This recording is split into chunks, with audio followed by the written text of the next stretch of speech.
you guys now. How many of you have already burnt out on your New Year's resolutions? I was wondering what you were going to include in that. You have that picture there, and it's like, okay, okay.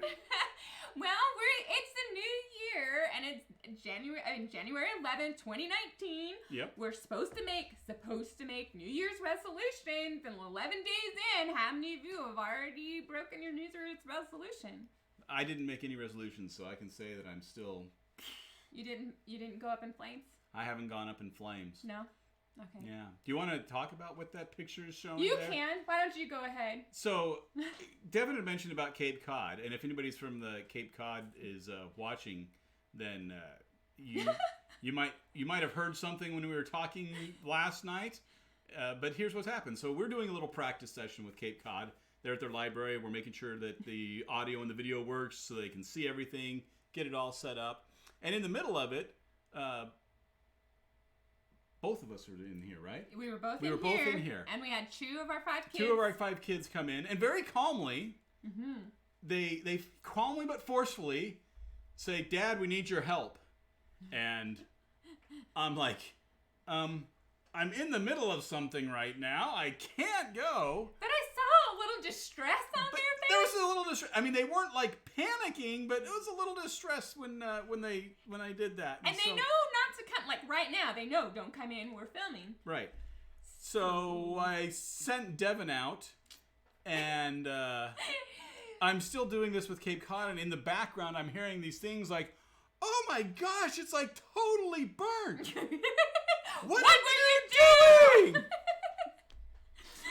And seeing Quattro, our cute little, our second daughter, number 4 in the family, she's like, "I was making biscuits." So she'd put biscuits in the oven, but she'd ran out of pans to put the biscuits on. So she figured, hey, It's an oven. It's a microwave oven. Mm-hmm. It's just like the regular oven almost. Mm-hmm. So she put some biscuits on a plate. And she said the oldest boy, the one you saw just a second ago in that picture, told her to do it.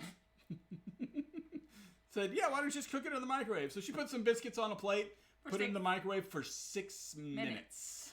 And 6 minutes. Wow. So, it obviously exploded the plate, as you can see. The biscuits are completely burnt to a crisp. Yep. I mean, there is no moisture in them whatsoever.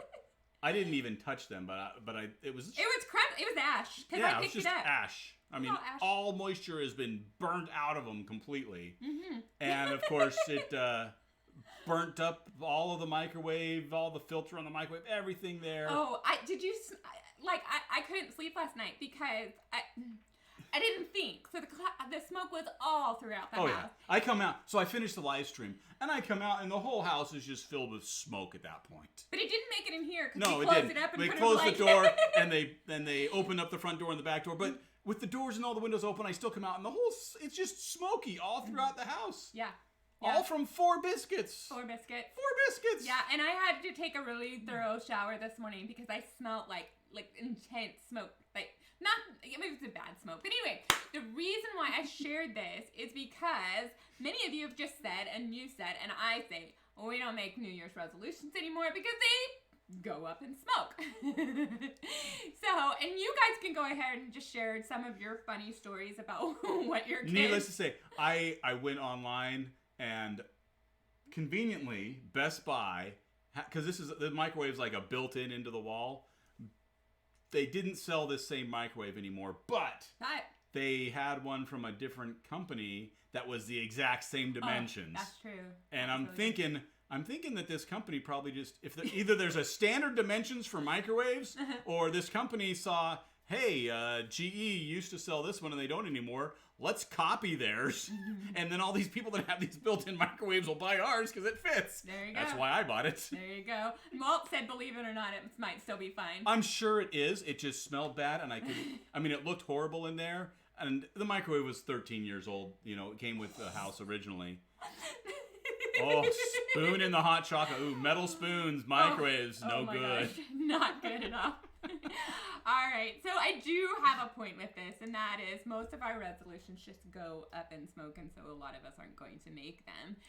So last year I was thinking about resolutions, and a lot of genealogists talk about making resolutions and making plans, and I was part of this 30-day challenge to build a better business.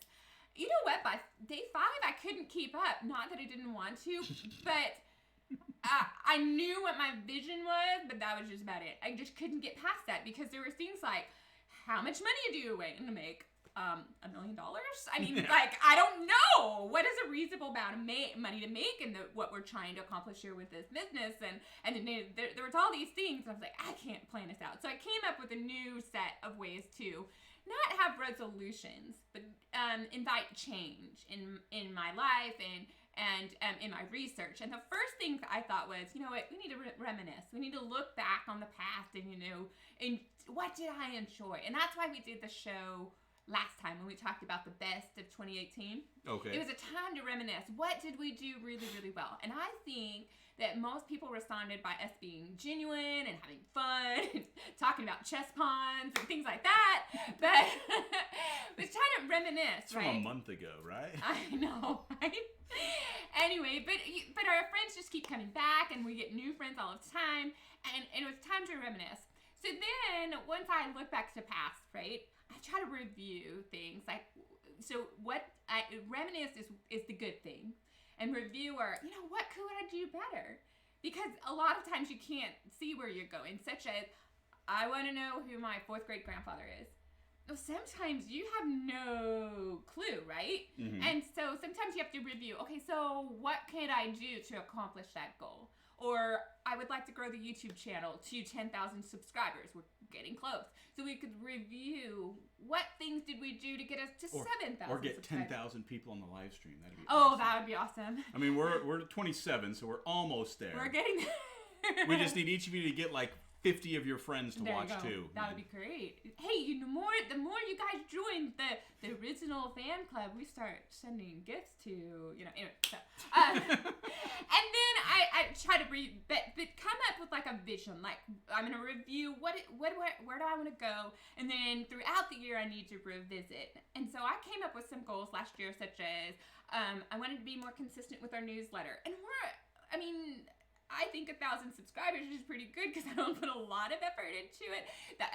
Don't take that the wrong way. I put more effort into creating our YouTube videos, and then the emails come right after, and it grew. And I'm like, oh, maybe I should put a little more effort into that because you guys seem to like the newsletters as well as the videos. So anyway, and then come up with a plan, but leave it kind of wide open for the future. Well, that took us to about September, October, and I realized I'm a little bit scatterbrained, aren't I? Yeah.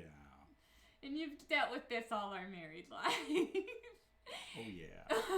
So then I decided, okay, how are we going to make some changes? How are we going to accomplish some of our goals? And so I started looking for tools. So my first tool was a genealogy software program. And so this way, I don't have to try to remember all the different cool things I needed to do to track down that 4th great grandpa. Now, you didn't just start this program. No, I didn't. Or did you just start using this tool within it? The tool within it. I'm sorry. Thank you for the clarification. So what I began discovering is that some software and some online devices that I'm already in. I didn't want... There's people who like Evernote, who like OneNote, and all these notebooks and stuff. I'm not a notebooker because it's separate. And I could lose things. I lost my pop. What is the stupid thing called? Pop socket. Yeah, this thing, right? She bought it, and like that day, it got lost. Yes. Somebody had, she'd opened it and left it in the thing, and it's nice and thin, and so it looks like, hey, here's this envelope. Looks like a piece of trash. Somebody else threw it in the trash. So for the first day, it was like in the trash. She didn't realize it until somebody finally recovered it. Right. So then she had it out of the bag, playing around with it, not attaching it to her phone for some reason. No. It was my fidget spinner that night. And she lost it again. She couldn't find it the next day. And this is for 2 days, 3 days? A week. A week. No And pop then I was socket. doing laundry, and I found it in my pocket. before she put it in the laundry. So it's a pocket pop socket. The pocket pop socket. There you go. So The pocket pop socket. I'm a little scatterbrained, and I don't mean to be. So when it comes to my genealogy, I get these great ideas when I'm researching my ancestors. So in Roots Magic, I began just anytime I come up with an idea, like a record I need to check out, or find the source for his marriage, because I had the date and I don't know what the source was, which is a bad genealogist, right? We don't want to do things that don't have sources. So I began making these lists in Roots Magic. Oh my gosh, did they begin to help me? And what's great, I'm not all up into research logs, but if you like making research logs, or if you need to make research logs for clients, then once you click that, it has a button that says put to your research log, and boom, I can do that without even, I could pretend to be a fancy genealogist. Kim Ann says she's the same way as you. Oh, thank you so much. But see, I don't want to be Little Miss Scatterbrain anymore. I want to improve. So this is a tool that helped me with my genealogy research. And oh, by the way, I haven't taken full advantage of this yet, but Family Search, if you use Family Search, which is a free program, they also have down there in the little corner, I don't have to wait a little market. Oh, there you go.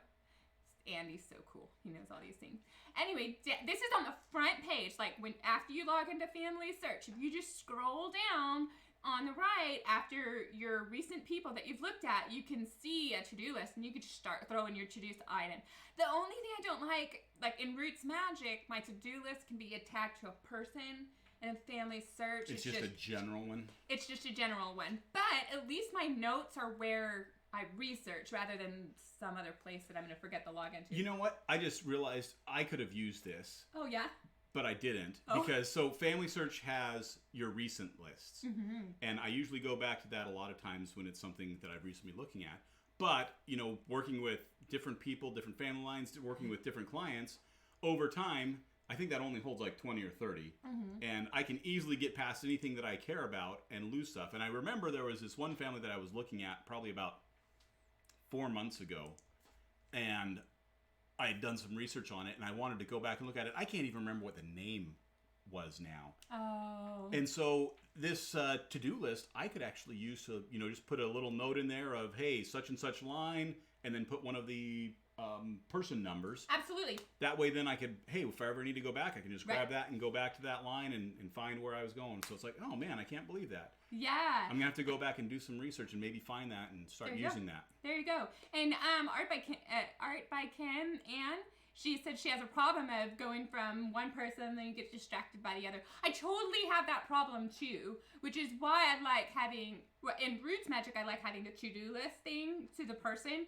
So while I'm working on that person, I can just whatever ideas I have, I can put it on the to-do list, and then I jump to somebody else, and then I have their to-do list. And when I hop back to somebody, I can see that to-do list again. And so yeah, Family Search has this.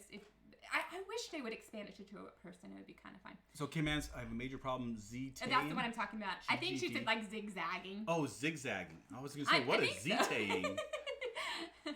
I think that's what she meant. So anyway, Ancestry also has it, but I couldn't show you that I had ever used it. So most of my research to-do lists are there. I'm going to start doing that. Thanks for that. I didn't realize that.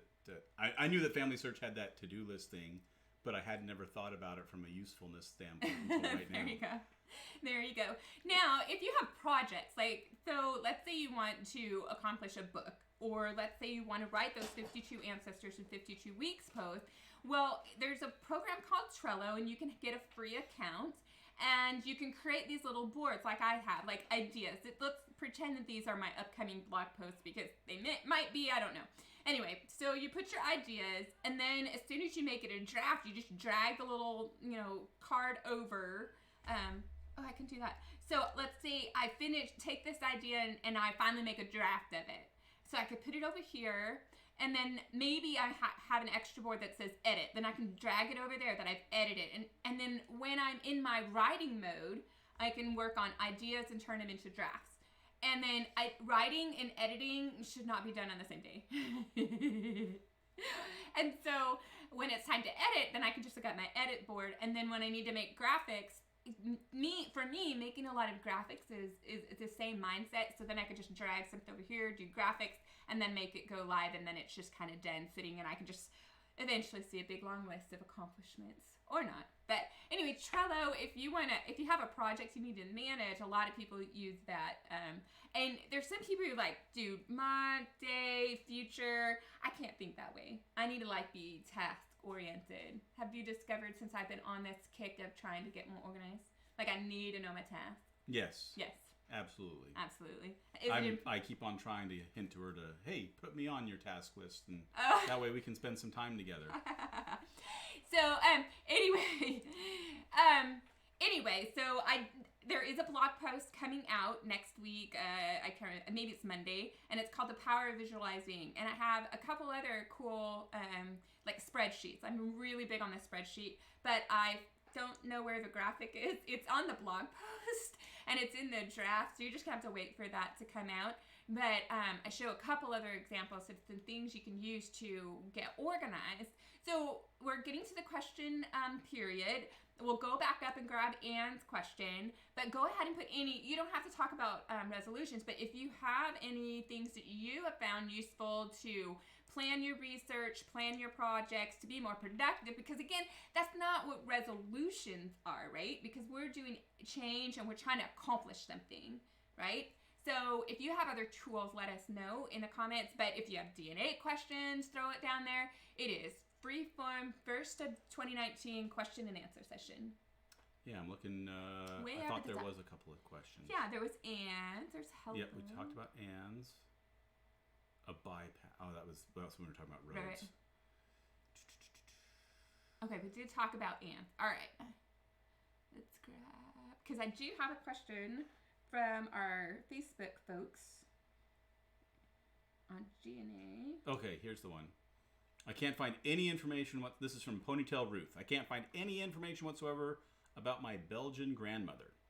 I understand that lots of info in general got destroyed during the war in Belgium. I don't know that I have ever seen a Belgian ancestor in my family tree. And yeah, one of the things with going across back to Europe with records from the United States is England is actually pretty easy because we speak English. And so, we can read the records, we can talk to the people that can find it. It's really easy to email somebody. Probably the best thing for not just Belgium, but anywhere in Europe is if you can find some genealogists that live there. They're going to know the record sets there. They're going to know, where they are and what is actually available. Mm-hmm. And it really varies from country to country as to what record sets are available. You have a country, I think like France, mm-hmm. that there's like 4 record sets. Oh, yeah. It's like, that's it. Right. Because they keep it close to the chest. Yeah. As far as privacy, it's very much a big concern there. Whereas other countries, you can find tons and tons of different records. Mm-hmm. So I would try to get in contact with a researcher there. And probably one place to look is on Facebook. Mm-hmm. Look for some Belgium... Yes. Facebook, Belgium genealogy groups. Yes. Because I did have a question from somebody earlier this week about Belarus Jewish individuals.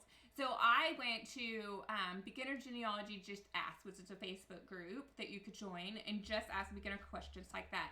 And my question simply was, what Jewish Facebook groups or societies, if you needed folks from Belarus, where would it go? And then boom, within an hour, I would say I'd have answers and links to groups that I can link up to. So Facebook is a great way to find groups. Remember, it's groups, not necessarily pages. And sometimes you have to go to one group, like I said, that Beginning Genealogist Just Ask, in order to go to the next one. But also check out the Family Search Wiki. There might be, it all depends how active people are in those countries. Yeah. But the Family Search Wiki, type in Belarus in the location, and you probably... Let me try to go to that here real quick. The wiki? Yeah. All right, why not? Why not? Let's see. Hang tight. Those of you who have other questions, keep them coming in. We love, love, love questions. Okay. Hold on a second here. Yeah. Oh, I was going to give you all an update real quick. Oh. Hold on. Let me get this going. You want to open a new window to get to Wiki? Just wait right here. Just wait right here. Okay. Okay. So if you saw our We're going on a tangent. Tangent and then back to the wiki. Because I realized it was open. So I sent our DNA kit in. If you saw our video about that, thank you. All the suggestions. Absolutely.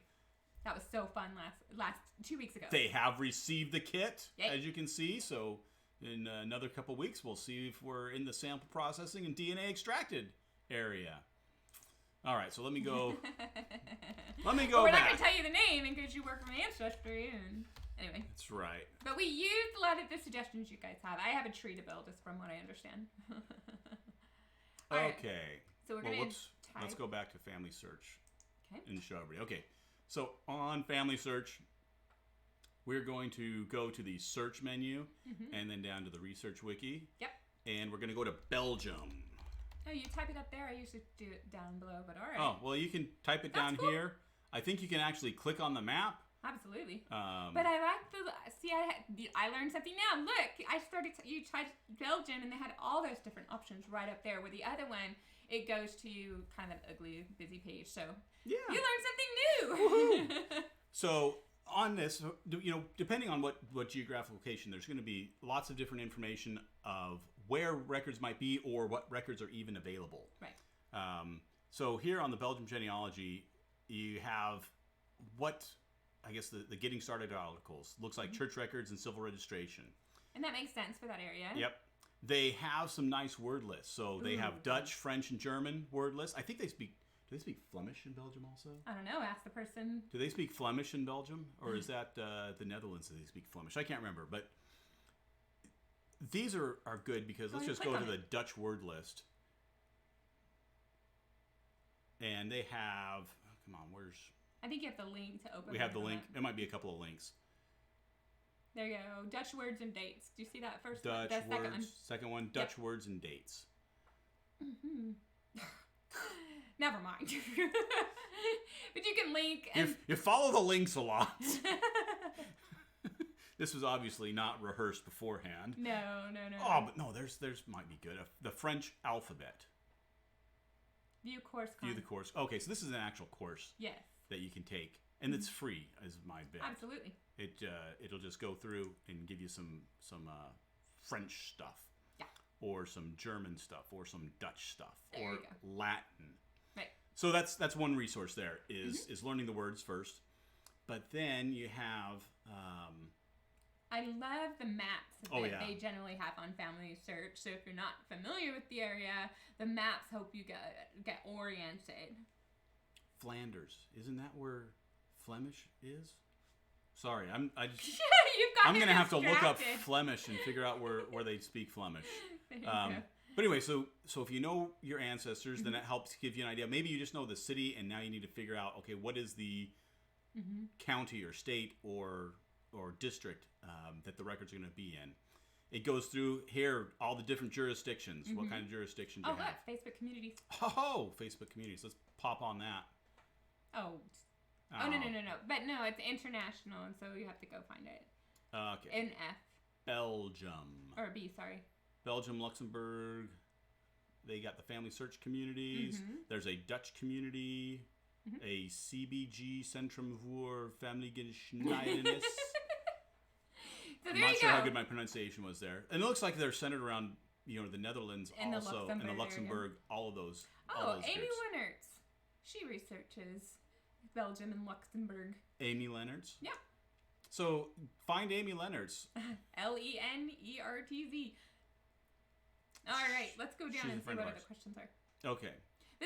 So generally our default, if you do not know an area, and actually if you do know an area, go check out the Family Search Wiki because they'll tell you a lot about court, like in the United States, they'll tell you where the probate court is, and then you have an address and all that stuff. I mean, you could do all of the searching itself, but I like that it's all in one easy portal page, if you will. To point you in the different directions. All right, so what else do we have? Now, Walt has a question. This is going back to the transgender issue we were talking about before. Wonder if the next census will make adjustments for issues with transgender? Probably. Well, I would say no, because what are you going to do? You're not going to have a separate column, I would say, that's saying, hey, this person's transgender. You're just going to still have the the male-female column. Now, where it's going to be a issue is 70, 80 years from now, if you're following families through and you happen to have a family with, 3 boys in this one census, and 10 years later you're looking at it, and let's say that they all still live together, except now it's a family of 2 boys and 1 girl with the parents. That's just, from a researcher standpoint, something to be aware of that it can get going forward and trying to determine whether or not, okay, was this a census taker? Which, there's not really census takers anymore, is there? Yeah, there are. Oh, but we fill out the forms. But there are people who go around and make sure everybody's counted. That's their job. But in the past, you do it almost online.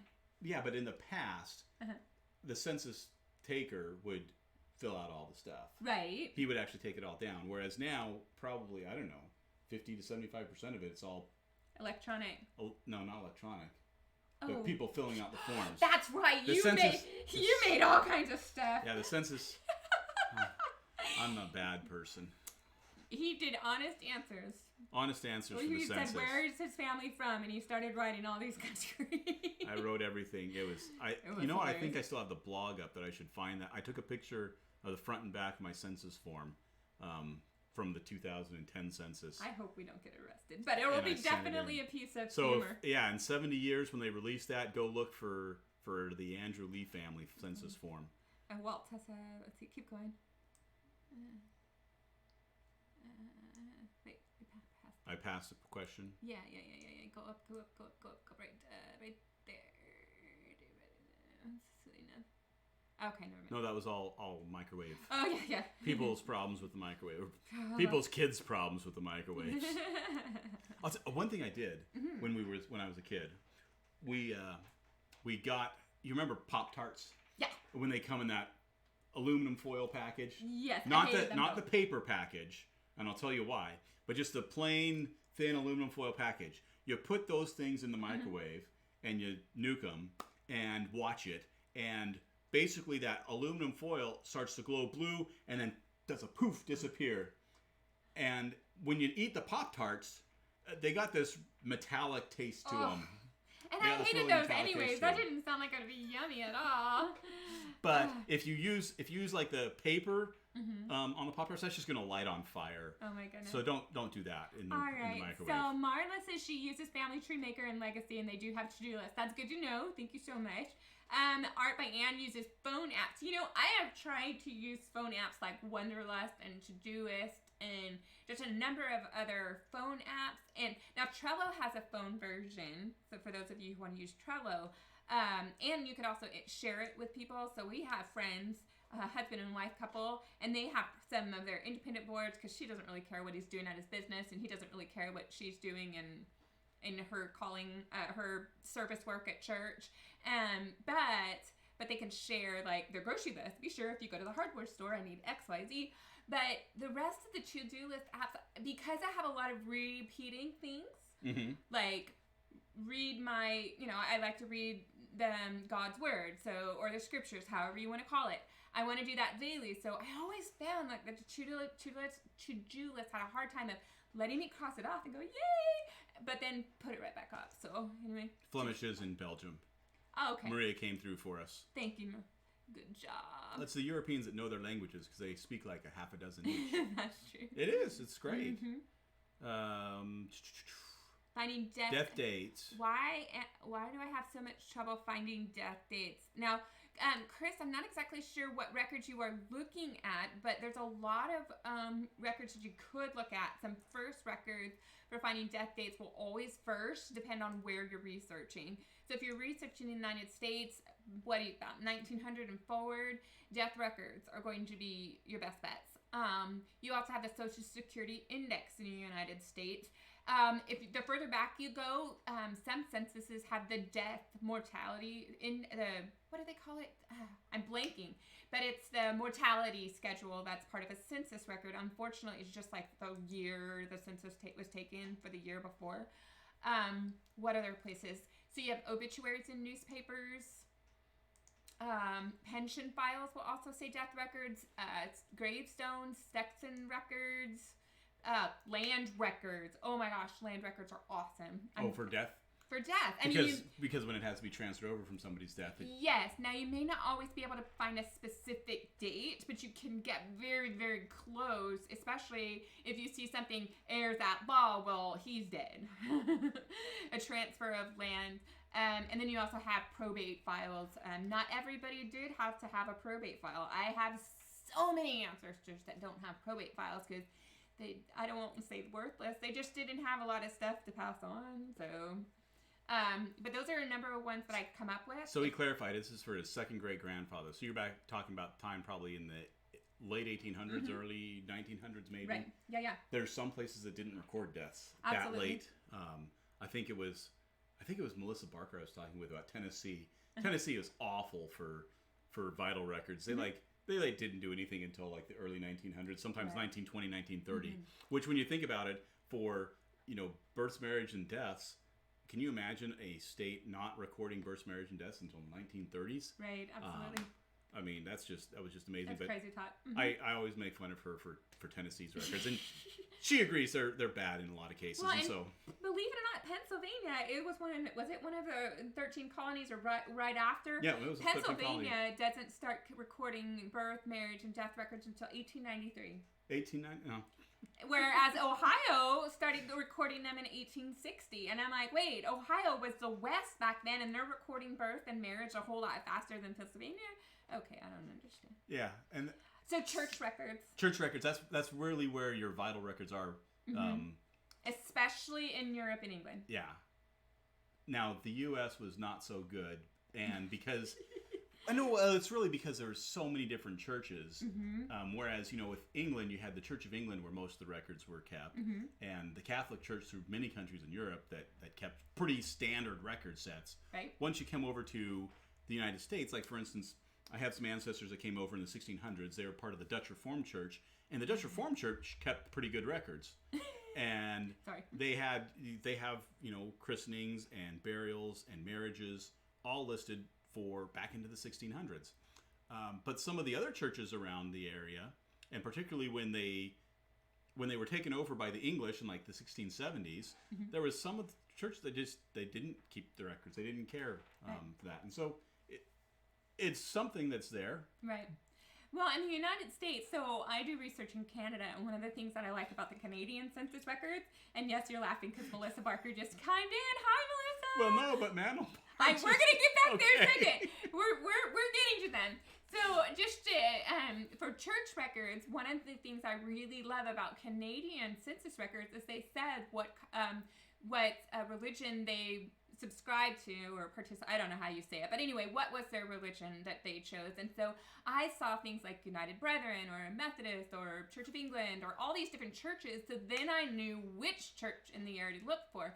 And in the United States, they never asked that question. So it makes it very hard to try to figure out what church do people go to. So do you have to check all the churches in the area? Yeah, that's not exciting. And many of the churches are like, oh, it's in the basement somewhere. I don't know. We might pick it out for you. But then you do have some churches like, hey, yeah, I can't wait to look down there. Whew, here I go. So we got to make some corrections because some of our viewers here obviously know more than us on some of this. So Melissa told us that, yes, the deaths and births, scroll up. Deaths and births for Tennessee was in 1908. And then Mandlepar points out that, yeah, she had an ancestor that died in 1907 in Tennessee. And I like her comment. Yeah. Can you just wait one more year? You can switch to the comments while we're going through. But I like that Melissa Barker said she's an archivist. So, of course, she's going to point you to vertical files, which... the first thing I would always say is get as much of the stuff you can online first and then go to the archives because, it's almost like a last-ditch effort. Until they get them indexed and have very good research guides, then when those are online, obviously go check those out too. Yeah. But they're a little bit harder to research. Sorry, Melissa, they're hard for me. And Patricia mentioned that they started recording marriages in Tennessee in 1913, which reminded me of the one person I was helping at Jamboree.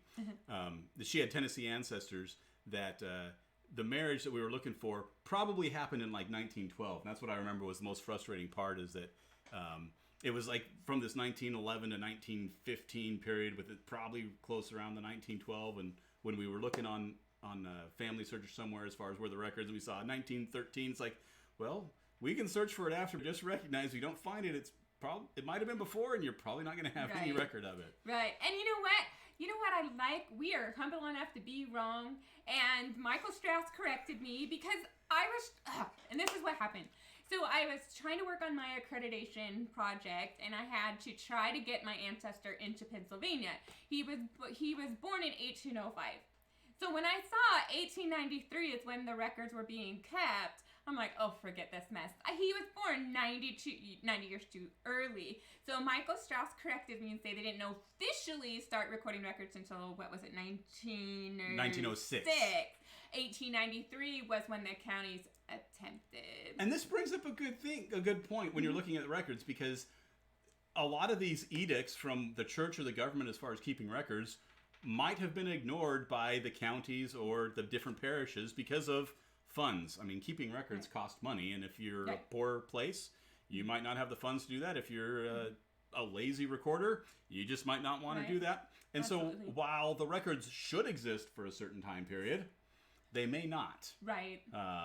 In England, they started, or the church made the edict back, I think, in the 1530s to keep records of births or of christenings, marriages, and burials.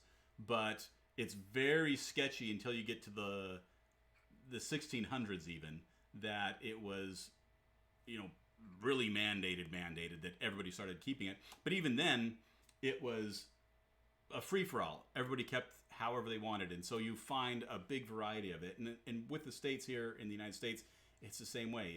Is each state and each county is different as far as when they started keeping the records, how they kept the records, what records they were even keeping. Yep. And which ones they released to the public. Right. So I like to say I'm very fortunate that I researched in Franklin County, Ohio, and in Huron County, Ohio, because they kept a lot of records really, really early, and then a lot of them are digitized and online. Not all of them are searchable, but finally land records are online. They were awesome. I finally had a family member in a land record. It was cool. And Josh mentions that hey, it's 1537 is, I guess, when Henry VIII made the edict. Good job. Was pretty much ignored by most of the people in England at the time. But later on, as the church got more clamped down or more organized about it, you actually started doing it, and which was very good, because now you have 400 years of records in England that are pretty standard as far as the basic information that they have. Yep. And Mandel Park, I'm hoping I'm saying this right, had a suggestion that, if the children move away, sometimes you need to go see if daddy or mama followed, especially if they were widowed, because they usually go with a child somewhere. Not usually. Sometimes. I got to use the correct superlative, don't I? Yeah. All right. What else? So Kim asks, do you think the Ancestry or Family Search will update as some states are now allowing non-binary options on birth certificates? Yeah. Yeah, they'll have to. Because if you're trying to record what is in place at the time as far as records, then you will. Now, how extensive that is, I don't know. Next one. That's more update on Chris. Let's see. You're welcome, Ponytail Ruth. We're glad to point you towards your Belgium history. Flemish. Okay, so we've got. Oh, I was supposed to go over to the chat there, but we didn't. Oh well. So we've got another question from email. Okay, yeah. Let me see if I can. It was from the Facebook group. Let me see if I can pull it up again. I keep losing it. I read over this, and I wanted to draw this out for y'all because this could be a little bit confusing. Absolutely. Okay, I'm going to try to read it slow. And it's a DNA one. Okay? All right. Okay, so there are 3 people. A, B, and C. Do I need to give you the age? I'll just read all of it. You don't need the age. Okay. A is a male. B is a female close to the age of A. And C is a female a little bit older. Okay. A and B share 1,905 central organs. Real quick, C is a female or a male? C is a female. So B and C are females. Yes. Okay. So A and B share 1905 centimorgans, so 25.6%. Okay. Okay? And that would have made them half siblings. B and C share 2,468 centimorgans, or 40%, half identical. Let's see. And now I'm getting confusing. Yeah, now it gets confusing. Yeah, I'm trying to read it and it doesn't make any sense to me. So I'll read it and if it makes any sense. Okay. So 40% DNA, half identical, 2,468 centimorgan across 60 segments, and 510 centimorgans completely identical around 22 segments. Does that make any sense? Yeah, that makes a little bit of sense. Okay. And that would make them full siblings or sisters. A and C share 862 centimorgans, and that makes them first cousins. My question is, if B and C are full siblings and B is a half sibling to A, then how can C be a first cousin to A? All right, so let's go through this. Yeah, lots of numbers, a little bit confusing there. We're going to start in the middle here with B and C, because B and C share... I gotta get it up, sorry. 2,400 plus another 500, 2,498. 2,468 and across 60 segments, and 510 across 22. Yeah. Okay. So that is enough to be full siblings, and that is the only relationship, actually, that you could be full sibling, or that is the only relationship that shares that amount of DNA at all. And so this is actually one of the few relationships that you can definitely say, hey, this is this relationship. So B and C are full siblings. Now I will say a little caveat. If there is something weird going on up in this family as far as aunts and uncles being mothers and fathers also, okay, then it could be different. Okay. But other than that, at that level of DNA, B and C are siblings. Okay. So the next thing is A and B share 25%. Yes. 1905. Which is a quarter relationship, which could be an aunt, uncle. It could be a grandparent. It could be a niece or nephew. Or it could be a half sibling. Now, the confusing thing here is A and C only share, 11%? Yes. And this is where it's like, when I was looking at this and I was going through it, I was thinking in my mind, okay, how could this be? What is going on here? Because since we know that this relationship is correct, that these are siblings, because it is the only possibility with that kind of relationship, and the amount of shared DNA and the amount of fully matched DNA that they have, then obviously either one of their relationship has to be the same with A for B and the same with A for C. Now, in your relationships, you actually have a range of DNA. So it's really, a half sibling is not just 25%. It's actually a range that I think is somewhere around 17% to 30%. But you'll notice it's far outside that 11%. Mm-hmm. And that's the real key here, that I don't have access to this person's 23andMe account, and so I'm probably going to email them back to get a little bit more information, because there's something different here. There's something missing here. There's something I don't know that's going on, because there's no biological way that somebody could be one sibling's half sibling, but not the other sibling's half sibling. Could it be endogamy at all? Well, and here's what I would say with endogamy. If this was when we're looking at second or third cousins, then absolutely. Okay. The problem is when you get to very close relatives like this, endogamy is not going to add huge amounts or take away huge amounts like this. And again, particularly since we have DNA that confirms two Yeah. siblings together. Got it. So this Wow. this is one that I'm gonna have to go back and email this person to get a little bit more information because I don't know. So, DNA doesn't lie. Yeah, it doesn't lie, but But doesn't tell the whole truth. there's something missing here that we have to look at.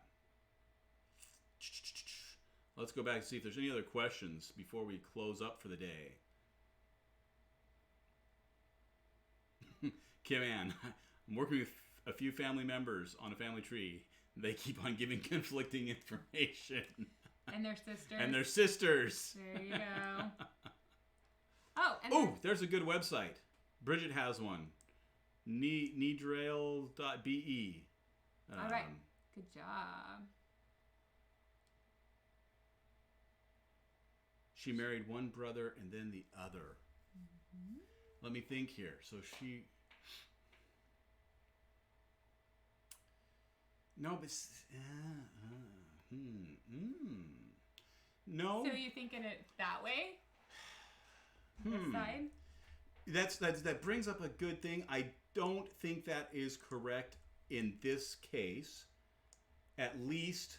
I'm trying to make a question mark. At least at this generation level. If this was actually, let's say that A and C, let's say this was actually a generation up. So A wasn't really a half sibling, but A was like a... The aunt. You said like an aunt or a an grandparent? uncle or a cousin, but you're involving two brothers. I'm going to have to map that out. Okay. Because the tricky thing about this is close relationships sharing so much DNA. Right. When you get just another generation and you start to have a lot of overlap between those relationships, then it's easy to see how different things could fit together. Okay. In this case, you can't have one and have the other. So I'm going to have to take a look at that again. Maybe I'll come back in 2 weeks with that.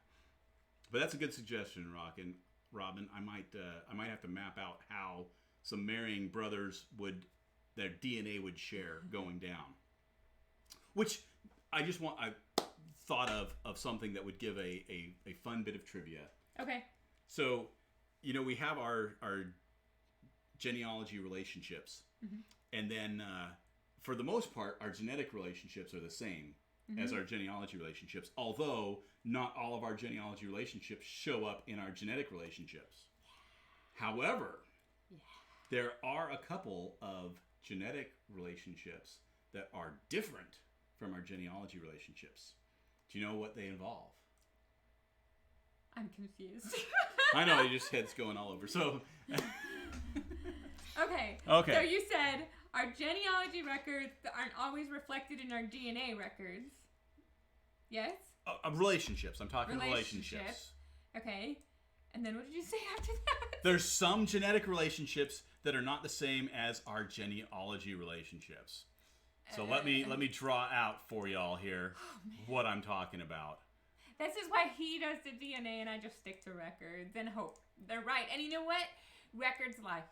Because people lie. Yeah, people lie. That's just, I mean, that's the way it is. People lie. I mean, we met someone who all his life he was Bob Jones. And then 3 months before his mom died, she's like, oh, by the way, your dad is not, Mr. Jones isn't your dad. It was someone else. And he's like, what? All right.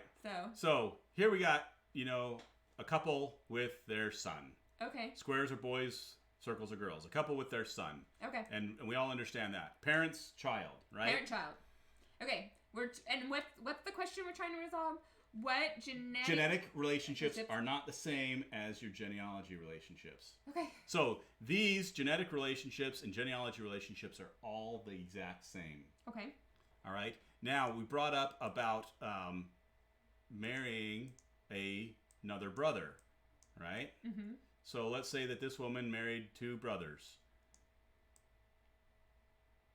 Okay. Now these would be what? They would be half brothers with confusing uncles. No, their uncles are just. I mean stepfathers. Okay. The one would their be a stepfather would be their uncle, but that's genetically stepfather doesn't mean anything. Okay. Okay? But yeah, good. So you still have the same genetic relationships and the same genealogy relationships. Okay. These are half brothers. Uh-huh. This is still the parents, and this is still the parents. Yes. Now, let's divide this out. Oh, if they're cousins, we got No, both. if this woman is actually represented by identical twins.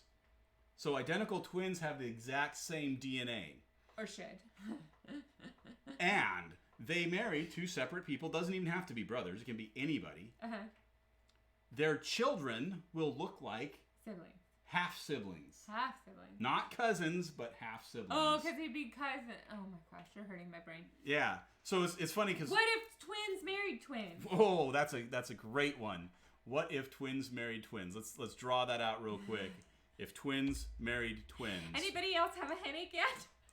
So, or is it just me? So we have, let's get our brush here. So we have, again, our couple.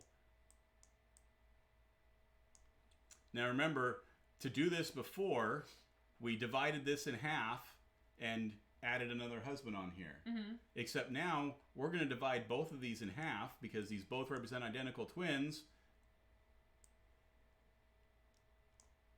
And there's the twins marrying twins, which is just the exact same thing as that. Having another child? So twins marrying twins, their children will look like siblings. Oh my They gosh. won't look like cousins. They will look like siblings. So be careful what Now, you think happened on the tree. well, Because if there was infidelity, oh my gosh. Now my brain's going even more crazy. Oh man, you're hurting my brain. yeah. So yeah, that's just quick tidbit of trivia to be thinking about is twins marrying twins and again we're just talking about identical twins. If it's just some other kinds of twins, then it's not the same thing.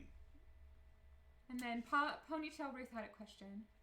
Regarding your mystery relationship question, could someone have had a child with their first cousin? I'm suspecting it's something like that, although I've got to go through and do some different numbers, and I hate to keep on going back to this, but again, because of how close the relationships are, some of those relationships are absolutely definite, and I'm not sure that even just getting out to a first cousins would give you enough DNA to do the split. Do the split, exactly. Mm-hmm. Okay. So That is strange. but yeah, I'll have to see, and maybe like I said, maybe I'm missing something as we talk to it. You and your logic puzzle. Okay, two of my brothers married sisters. Genetically, how are they related? Oh, the children? Okay, so two brothers married two sisters. Okay, But good. not twins. Not twins. Okay, so this is a good one. I've written or drawn this one out before. So let's draw this one out. Two brothers marrying two sisters. So we have, come on.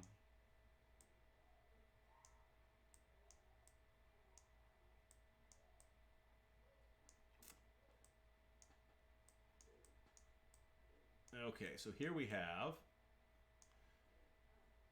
these two are sisters. So they have the same parents. And these two brothers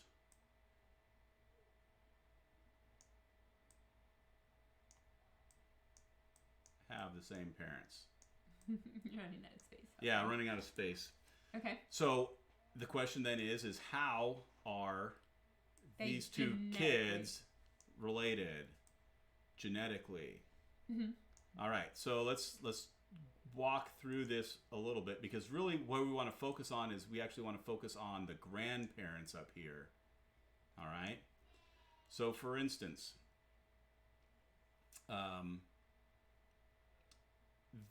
this we'll call person A, and this we'll call person B. Let's switch colors just to make it more special. So going through the moms, we have grandparents here. So these kids are cousins through their mom. Okay, so one C's. Yeah, so that's 1C through their mom. Okay. Let's switch colors. Now through their dad, you get to those grandparents, but through their dad, they get to those grandparents. So they're also first cousins through their dad.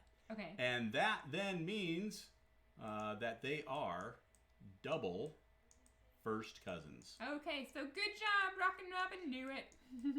Double first cousins. Okay, so then Anne's question was, how is she... So she was... These were her brothers who married sisters. How is Anne related to these double first cousins? Oh, okay. So Niece how and nephews. is... Does that make sense? Anne is part of the brothers. Yes, Anne is part of the brothers. Okay, how is she related to these? Yes. Okay, that's simple. Because they're both her nephews. Nephews. That's okay. it. Or niece and nephew. Because you don't have this relationship with the mothers at all, so Got it. you just have that one single relationship. But they have that double. But they have that double relationship, and that works the same way with half relationships. If you go back one more generation, that half drops off because you're only going through that one person. Got it.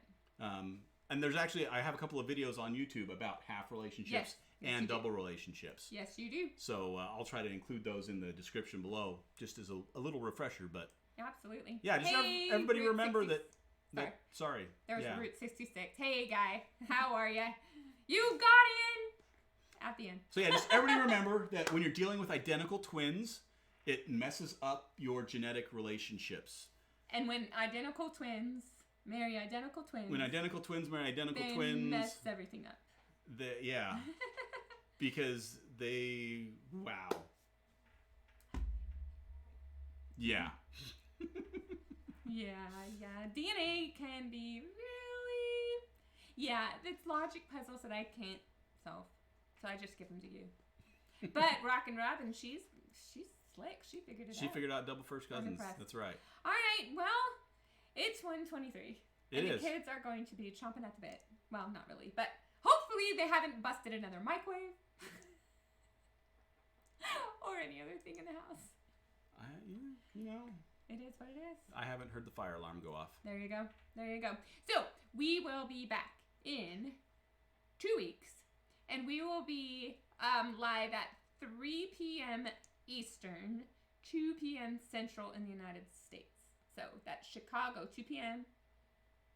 And if you're in Sweden, I don't know what time it is. It's like bedtime almost, I think. Probably. The but kids are thanks in bed, for staying up. time to party. Thanks for turning up and telling us that Flemish is from Belgium. Well, the next one, we have ideas. If we want, we can do an open Q&A just like we did just now. We don't really have an idea for next week, but in the next one, we're gonna have a special guest. We can't tell you who it is yet. We will tell you in the future. And 2 weeks from now, we'll actually announce several special guests for upcoming episodes that y'all might enjoy. Absolutely. So nighty-night, Josh. Rest, sleep well.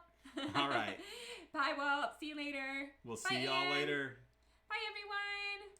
And like I said, if you have any ideas for next time, go ahead and get those questions in now. You can also email us at info@familyhistoryfanatics.com and give us suggestions for our video in 2 weeks. Otherwise, we'll probably pick something random and hopefully get them fired up like you did with the chess pawns. Oh, yeah. If there's another good one like that. I had such a fun time. Well, actually, you haven't talked about maybe the rift in genealogy about... No? Not yet? I'm saving that. He's okay. He's saving it. All right. We'll see y'all later. All right. Bye.